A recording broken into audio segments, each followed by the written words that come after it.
Namaskar. A warm welcome to World News and Indian Perspective on All India Radio. This is Saira Mujtaba, bringing glimpses of the major developments of the day from across the globe. Over the next half an hour, we shall bring you the latest from the world of politics, economy, sports, entertainment and more. The headlines. Air India signs agreement to acquire 250 aircraft from Airbus of France. Prime Minister Narendra Modi says the deal shows strengthening of strategic partnership between New Delhi and Paris.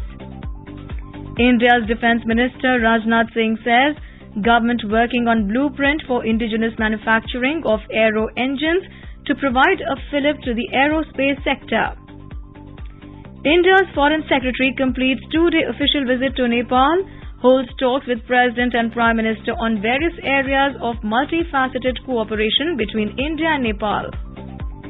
New Zealand's Prime Minister Hipkins says Cyclone Gabriel is country's biggest weather event in a century. Pakistan struggles with high inflation, economic crisis deepens. In the US, 3 dead, 5 injured at Michigan State University shooting. And in badminton, India beat Kazakhstan 5-0 in Asia Mixed Team Championships at Dubai. And now the news in detail. India's Prime Minister Narendra Modi has expressed confidence that India will emerge as the third largest global market in the aviation sector in the coming years. He said new opportunities are emerging in the aerospace manufacturing sector under the vision of Make in India, Make for the World. He said India can become a maintenance, repair, overhaul, MRO hub for the aviation sector. Mr. Modi was addressing a virtual meeting with French President Emmanuel Macron on the agreement between Air India and Airbus. As per the deal, Air India will acquire 250 aircraft from Airbus. Terming the deal as historic, Mr. Modi said this shows the strengthening of the strategic partnership between India and France. He said this deal will help in fulfilling the growing demands of the aviation sector. Bharat पूरे क्षेत्र के लिए MRO का hub बन सकता है। आज सभी ग्लोबल एविएशन कंपनी भारत में मौजूद है। मैं उन्हें इन अवसरों का पूरा लाभ उठाने के लिए आमंत्रित करता हूं। एयर इंडिया और एयरबस का समझौता भारत फ्रांस स्ट्रेटेजिक पार्टनरशिप के लिए भी एक महत्वपूर्ण उपलब्धि है।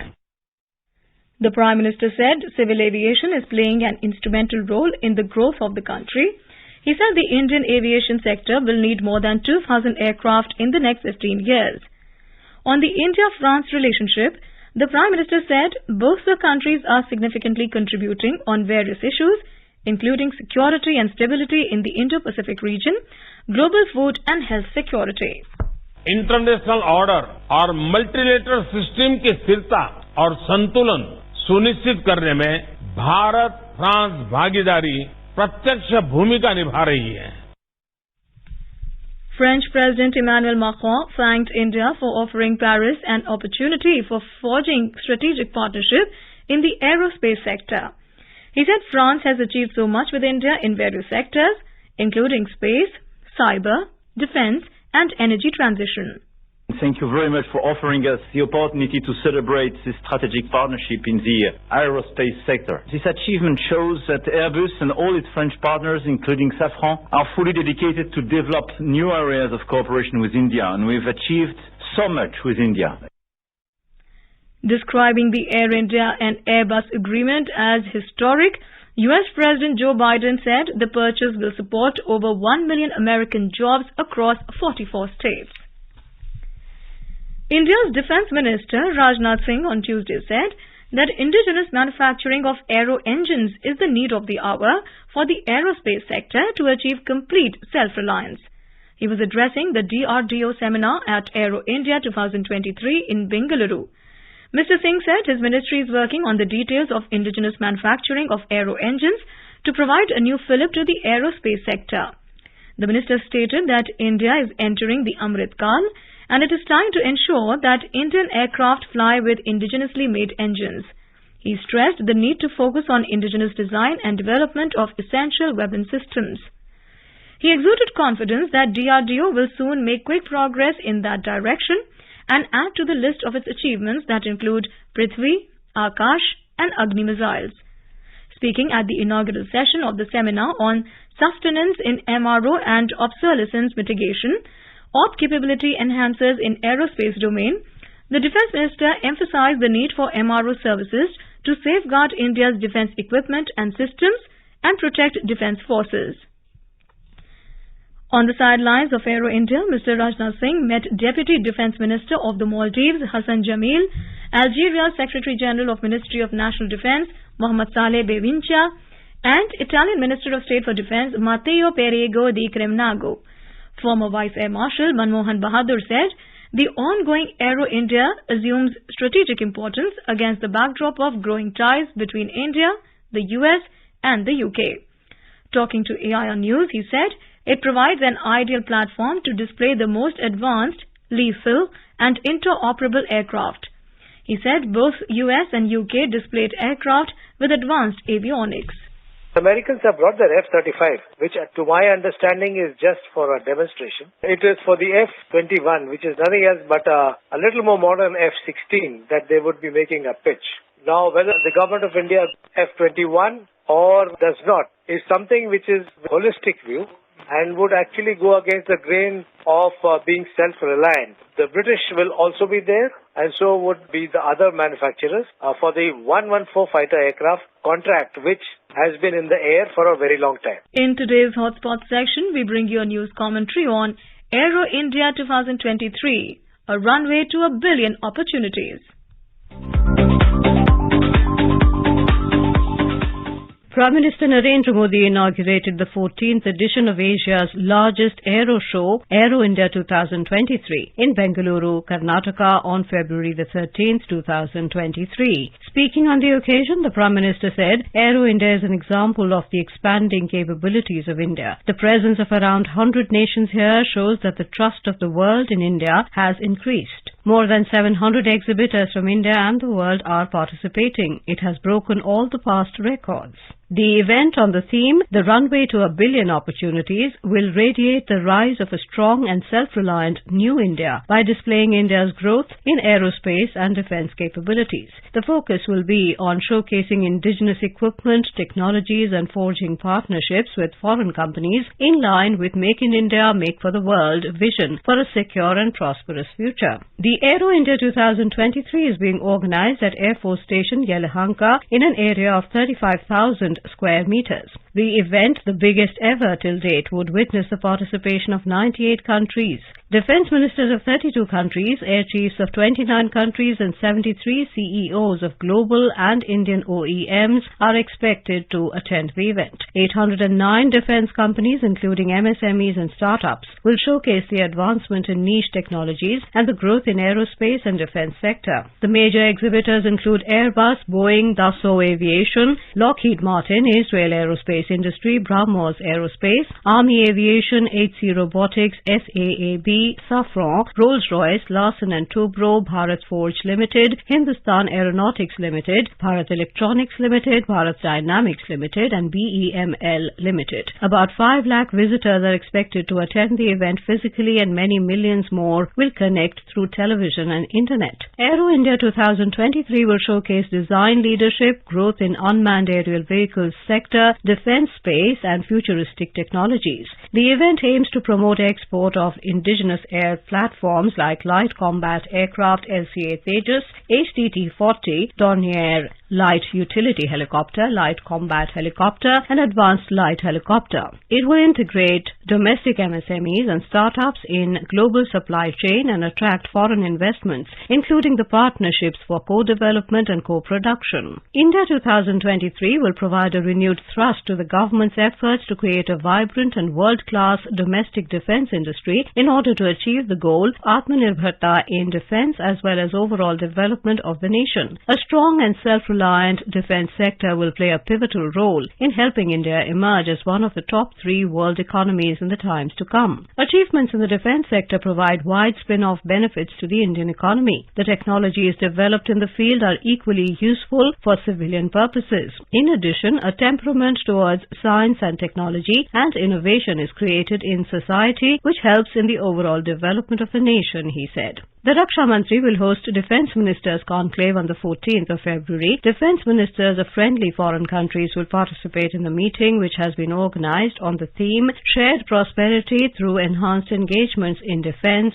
or SPEED. The conclave would address aspects related to deepening cooperation for capacity building through investments, R&D, joint venture, co-development, co-production and provisioning of defence equipment, training, space, artificial intelligence and maritime security to grow together. The conclave is an opportunity for the defence ministers to engage with each other to carry forward the Make in India, Make for the World vision. On the sidelines of Aero India 2023, a number of bilateral meetings will be held at the levels of Raksha Mantri, Raksha Rajya Mantri, Chief of Defence Staff and Defence Secretary, among others. The focus will be on bolstering the defence and aerospace ties with friendly countries by exploring newer avenues to take the partnership to the next level. The CEO's roundtable under the chairmanship of the Raksha Mantri was also held on the 13th of February on the theme Sky is not the limit, opportunities beyond boundaries. It is expected to lay the foundation of a more robust interaction between the industry partners and government with an eye on bolstering the Make in India campaign. The India Pavilion, based on fixed-wing platform theme, showcases India's growth in the area, including the future prospects. There will be a total of 115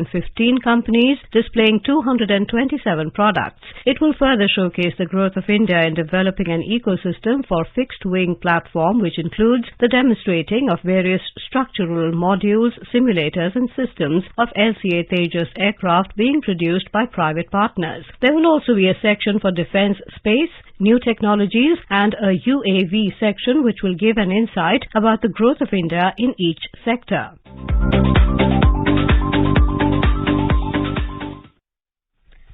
In some more news, India's Civil Aviation Minister Jyotiraditya Scindia on Tuesday said that the government has set a target to make India a global hub for drones.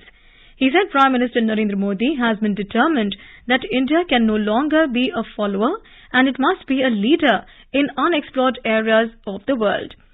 Civil Aviation Minister was addressing media after delivering his address on the second day of the ongoing first meeting of Agriculture Working Group under India's G20 presidency at Indore, Madhya Pradesh. Mr. Scindia informed that the government has done away with many cumbersome rules in the new drone policy announced in August 2021. He said ease of doing business, ease of regulation and ease of registration have been brought in the new policy.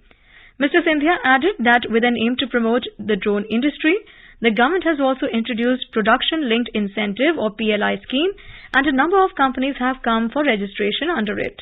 He further added that the size of the industry has grown 6 to 8 times in the last 1.5 years.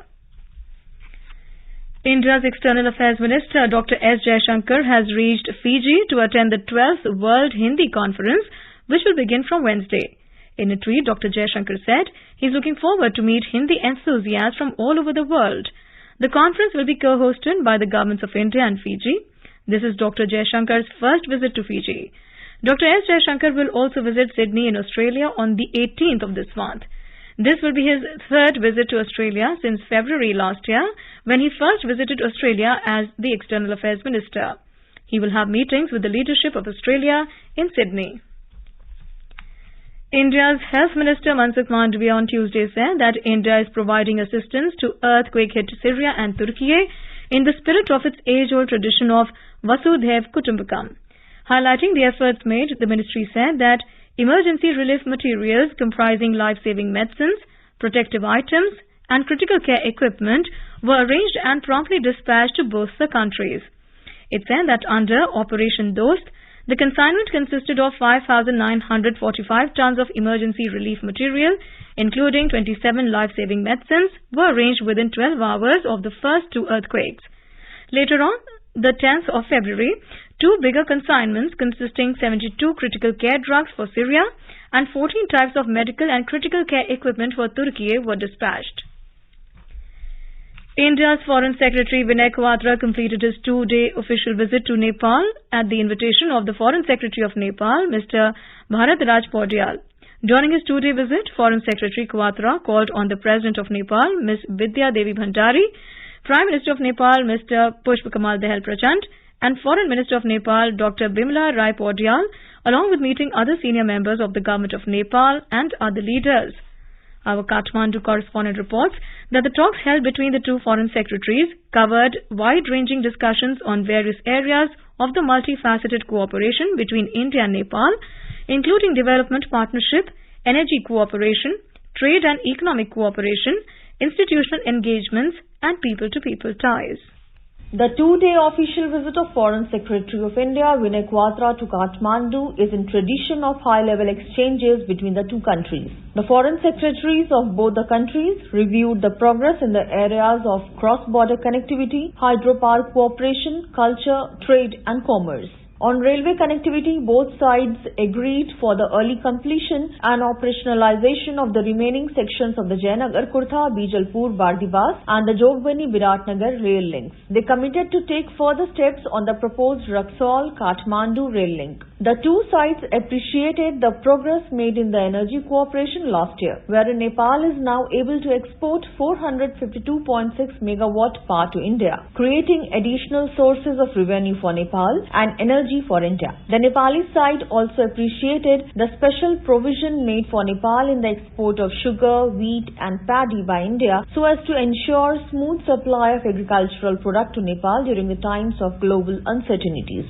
The invitation extended by India under its G20 presidency to Nepal to participate in the G20 finance track this year was appreciated by Nepal, strengthening multilateral and regional cooperation. The Nepali side also reiterated commitment for early ratification of the International Solar Alliance. Shweta Singh for World News, Kathmandu.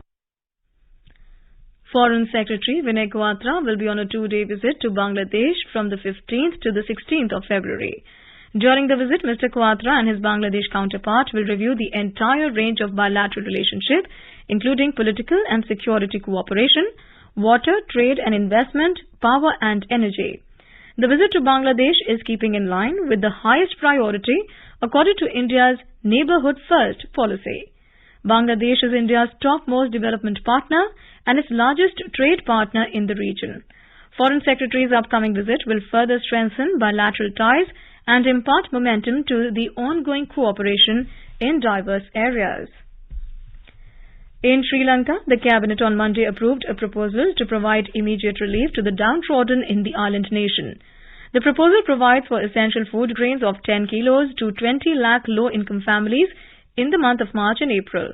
The move will cost the Exchequer 1,900 crore Sri Lankan rupees. In addition, the Cabinet also decided to pay out gratuity arrears for retired government servants. With this, the retired employees are expected to get relief as their dues had not been paid since April last year.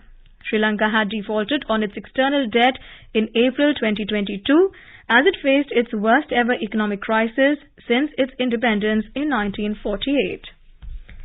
This is All India Radio giving you the world news. Welcome back. The Income Tax Department on Tuesday conducted tax-related survey in the premises of British Broadcasting Corporation (BBC) in Delhi and Mumbai. According to the department sources, the survey is still underway. It said the department had the concrete information related to tax evasion, international tax issues and TDS. The BJP on Tuesday accused the British Broadcasting Corporation (BBC) of reporting against India. Addressing media in New Delhi, national spokesperson of BJP, Gaurav Bhatia, alleged that BBC's propaganda and Congress's agenda go together. He said Congress should remember that former Prime Minister Indira Gandhi had also banned the BBC. Mr. Bhatia said that the country is attaining great heights under the leadership of Prime Minister Narendra Modi and hosting the G20 presidency, but some sections do not like this. Hindustan Aeronautics Limited HAL Chairman and Managing Director C.B. Ananthakrishnan has said that the company is the biggest beneficiary of Atmanirbhar Bharat initiative of Government of India. Speaking on the sidelines of the Aero India 2023 in Bengaluru, the HAL CMD informed that they have orders worth 84,000 crore rupees and another 50,000 crore rupees orders are in the pipeline. He informed that HAL is focusing on R&D and building capacities and is ready to receive more orders. Listing out the projects under execution, he informed that letter of intent is received to produce 12 light utility helicopters and expected orders of over 200 Lu-8s in the days to come. LCA Tejas trainer will soon roll out. First delivery of LCA Mark 1A is likely to be in February 2024, and LCA Mark 2 may roll out by December next year and may take to the skies by the third quarter of 2025. HAL is also coming out with new products like supersonic fighter trainer aircraft, HLFT-42, HTT-40, advanced medium combat aircraft, Indian multi-role helicopter and intermediate jet trainer. New Zealand's Prime Minister Chris Hipkins has said that Cyclone Gabrielle is the country's biggest weather event in a century. Pictures show huge devastation across New Zealand. The deadly cyclone has swept away roads, inundated homes and left more than 1 lakh people without power. Some stranded people were airlifted from their rooftops by military helicopters. Several homes have been destroyed and people were seen on the roads and clearing the debris. Early on Tuesday, a national state of emergency was declared in New Zealand. Signing the declaration, Minister for Emergency Management, Kieran McAnulty, said, "This is an unprecedented weather event that is having major impacts across much of the North Island." He said this is a significant disaster with a real threat to the lives of people as they are facing extensive floods, damaged roads and infrastructure. Pakistan is battling a serious economic crisis as the prices of all utilities have gone up. Prices of loose milk have gone up to 210 Pakistani rupees per litre, while chicken has shot up to 780 rupees per kilo. Now, Pakistan will impose new taxes totaling 170 billion rupees this month in an effort to get a significant bailout. However, analysts expressed concerns that the additional taxes may speed up the nation's inflation. Earlier, the International Monetary Fund delayed a $6 billion bailout for cash-strapped Pakistan over its failure to meet the criteria. International Solar Alliance ISA and West African Power Pool is hosting delegates from 13 African countries in New Delhi to share best practices in solar deployment. During the 5-day event, 60 participants from these countries will participate in a knowledge sharing and study tour highlighting aspects of solar energy implementation. Speaking on the occasion, New and Renewable Energy Minister R.K. Singh on Tuesday said, "India's journey in energy has been comprehensive, satisfying and thrown up experiences that are useful for the growth of energy ecosystems in the world." He said the global challenge is to enable energy access for 800 million people and give them a better standard of living. On the occasion, Director General ISA, Dr. Ajay Mathur, highlighted the need to encourage capacity building and disseminating of best practices to increase solar deployment globally. In the United States of America, a gunman opened fire on Monday night on the main campus of Michigan State University, killing 3 people and injuring 5. The suspect had died apparently from a self-inflicted gunshot wound. The 43-year-old gunman had no known affiliation to the university. Details about the sequence of events remained unclear, but Chris Rosman, interim deputy chief of the university police, said shots were fired in 2 locations, an academic building called Berkey Hall and the Michigan State University Union Building. Rosman said investigators had no information about the motive, adding that the university was not aware of any threats made to the campus. In some business news, the Sensex and the Nifty today witnessed gains of around 1%. Index of top 30 companies at the Bombay Stock Exchange, Sensex, ended above the 61,000 mark. The index of top 50 companies at the National Stock Exchange closed above the 17,900 level. Both stocks rose amid positive global cues.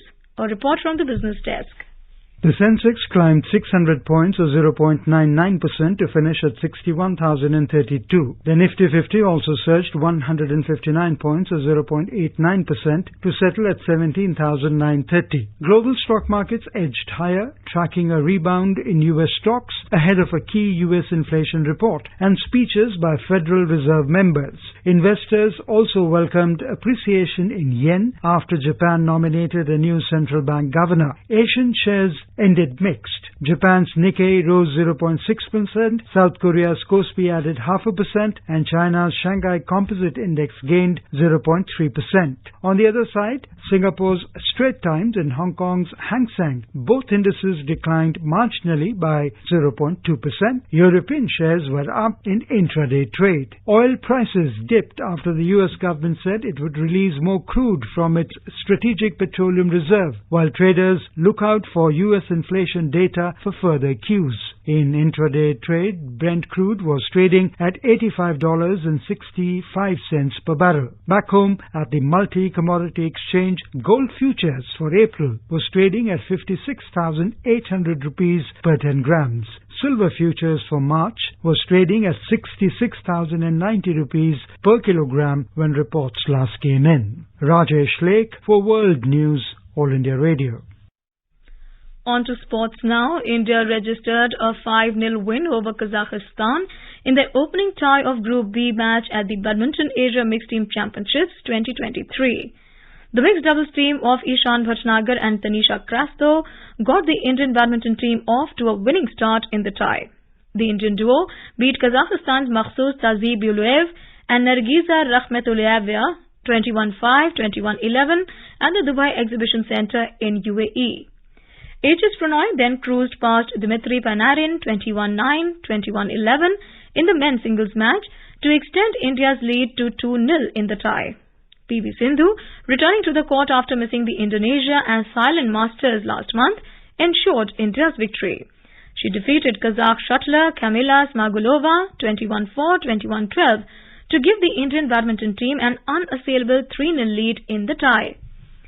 In the men's doubles match, a dead rubber, India's Krishna Prasad Garga and Vishnuvardhan Gaur Panjala broke little sweat to dispatch their opponents Khaet Murad Kulmatov and Artur Niyazov. The Indians won the match 21-10, 21-6. India's best-ranked women's doubles pair, Trisa Jolly and Gayatri Gopichand, took the court for the final rubber and ensured a clean sweep, beating the Kazakh team of Nargiza Rakhmetulayeva and Aisha Zumabek by a 21-5, 21-7 scoreline. India's next tie will be against host United Arab Emirates, UAE, on Wednesday. PV Sindhu and company will go up against Malaysia, their toughest challenge in the group, in the final tie on Thursday. And now let's take a look at the major developments around the world as reported in the foreign press. The Guardian reports, Sudan court sentences 3 men to hand amputation for stealing. The Globe and Mail reports, Canada and US have given little information about the unidentified flying objects shot down this past weekend. The Financial Times reports, NATO allies to prioritize rapid shipments of air defenses and ammunition to Ukraine. The Washington Post reports, death toll in Turkey, Syria quake over 38,000. Assad agrees to open more border points. And the Japan Times writes, policy path is on focus as Kazuo Ueda nominated to be Bank of Japan chief. A quick look at the headlines once again. Air India signs agreement to acquire 250 aircraft from Airbus of France. Prime Minister Modi says the deal shows strengthening of strategic partnership between New Delhi and Paris. India's Defence Minister Rajnath Singh says government working on blueprint for indigenous manufacturing of aero engines to provide a fillip to the aerospace sector. India's Foreign Secretary completes 2-day official visit to Nepal, holds talks with President and Prime Minister on various areas of multifaceted cooperation between India and Nepal. New Zealand's Prime Minister Hipkin says Cyclone Gabriel is country's biggest weather event in a century. Pakistan struggles with high inflation, economic crisis deepens. In the US, 3 dead, 5 injured at Michigan State University shooting, and in badminton, India beat Kazakhstan 5-0 in Asia Mixed Team Championships at Dubai. And now before we end, let's listen to Mahatma Gandhi's favorite bhajan, Vaishnav Jan, by artists from Brazil. Vaishnav Jan to tene kaije pedi parai janire pare do que upakare kare toye manabi manani re Vaishnava Jana to. And with that, we end this bulletin. We'll be back at the same time tomorrow with the next edition of World News.